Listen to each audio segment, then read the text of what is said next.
एक वृद्ध व्यक्ति की इच्छा थी कि वो मरने के बाद स्वर्ग ही जाए। इसके लिए वो रोज गरीबों को खाना खिलाता और उन्हें दान भी देता। अचानक एक दिन उस आदमी की मृत्यु हो गई। उसका एक बेटा था जिसे मालूम था कि मेरे पिताजी मरने के बाद स्वर्ग जाना चाहते थे। उसका बेटा ये सुनिश्चित करना चाहता था कि उसके पिता स्वर्ग में गए हैं कि नहीं, पर समझ नहीं आ रहा था कि कैसे। गांव के कई विद्वान लोगों ने सलाह दी कि गौतम बुद्ध, जो कि एक प्रबुद्ध व्यक्ति हैं, यदि वह स्वयं तुम्हारे पिता की सिफारिश करें तो तुम्हारे पिता यकीनन सीधे स्वर्ग में चले जाएंगे। इसलिए वह गौतम बुद्ध की तलाश में निकल पड़ा। खोजने के बाद उसने पाया कि गौतम बुद्ध एक विशाल सरोवर के सामने एक वृक्ष के नीचे बैठे थे। लड़का गया और उनके पैरों में गिर गया और बोला, मेरे पिता एक अच्छे आदमी थे और उनका निधन हो गया। मैं चाहता हूं कि आप सुनिश्चित करें कि वो स्वर्ग में ही गए होंगे। गौतम बुद्ध कुछ बोलते इससे पहले लड़का बोला, उन्हें स्वर्ग ही जाना चाहिए, आपको कुछ करना चाहिए, आपके पास कोई विकल्प नहीं है। गौतम ने कहा, अब मैं क्या करूं, तुमने मुझ पर पहले से ही यह सख्ती कर दी है। ठीक है, तुम एक काम करो, घर वापस जाओ, 4 बजे नदी में डुबकी लगाओ। उसके बाद एक मिट्टी का घड़ा लो और उसे बता दिया कि उसे क्या क्या करना है। लड़का जल्दी जल्दी वहां से मटका खरीदने के लिए गया और दुकान का सबसे बड़ा घड़ा खरीदा। उसने उस घड़े को आधा पत्थरों से और आधा मक्खन से भर दिया और उसे बांध दिया। बड़ी मुश्किल से उसने इस भारी घड़े को उठाया और ले जाकर गौतम के सामने आकर खड़ा हो गया। गौतम ने उसकी ओर देखा और कहा, 3 बार झील के चारों ओर जाओ और आओ। वह आदमी इस भारी बर्तन को लेकर झील के चारों ओर 3 बार घूमा। जब वह आया और गौतम के सामने खड़ा हो गया तो वह बहुत थक चुका था। गौतम ने उनकी स्थिति और उनके दृढ़ संकल्प को देखा।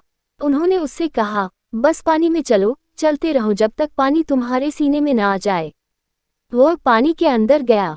तब गौतम ने कहा, अब धीरे से बर्तन को अंदर आने दो। बर्तन अंदर गया और डूब गया। गौतम ने एक मोटी छड़ी उठाए, उसके पास फेंकी और कहा, छड़ी लो और अब एक ही झटके से तुम बर्तन को तोड़ दो। तोड़ने के बाद यदि पत्थर तैरने लगे और माखन डूब जाए तो समझ लेना तुम्हारे पिता स्वर्ग में गए हैं, अन्यथा नहीं। घड़ा पानी के नीचे था और वह आदमी थक गया था। वह बोला, एक झटके से तोड़ना एक मुश्किल काम है। गौतम बुद्ध ने कहा, लेकिन तुम्हारे पिता स्वर्ग जा रहे हैं, क्या तुम हार मान सकते हो? वह वहीं खड़ा हो गया और तैयार हो गया। उस आदमी ने उन सभी देवताओं के बारे में सोचा जिन्हें वह जानता था और उसने अपनी सांस रोक रखी थी। एक ही झटके में बर्तन टूट गया और मक्खन ऊपर आ गया। उसने इस अपवित्रता की ओर देखा। मक्खन ऊपर आया, अब क्या करें? उसने गौतम की ओर देखा। मक्खन ऊपर आया जबकि पत्थर ऊपर आने वाले थे और वह आदमी पूरी तरह से निराश और उदास महसूस कर रहा था। फिर वह मुड़ा और वापस चलने लगा। जैसे ही वह पानी से बाहर निकलने लगा, उसका दिमाग काम करने लगा। वह गौतम के पास आया और पूछा, आपने कहा था कि मक्खन डूबेगा और पत्थर तैरेंगे। ये कैसे संभव है? ये तो प्रकृति के नियम ही ऐसे हैं कि पत्थर ही डूब सकते हैं, मक्खन केवल तैर सकता है। क्या आपने मुझे धोखा दिया? गौतम बुद्ध ने कहा, ओह, अब जब आप प्रकृति के नियमों के बारे में इतना जानते हैं, तो समस्या क्या है? यदि तुम्हारे पिता मक्खन की तरह हैं, तो वे ऊपर जाएंगे, अगर वह पत्थर की तरह हैं, तो वह नीचे जाएंगे। मैं क्या कर सकता हूँ इसके बारे में? और आप इसके बारे में क्या कर सकते हैं? आप बहुत थके हुए लग रहे हैं।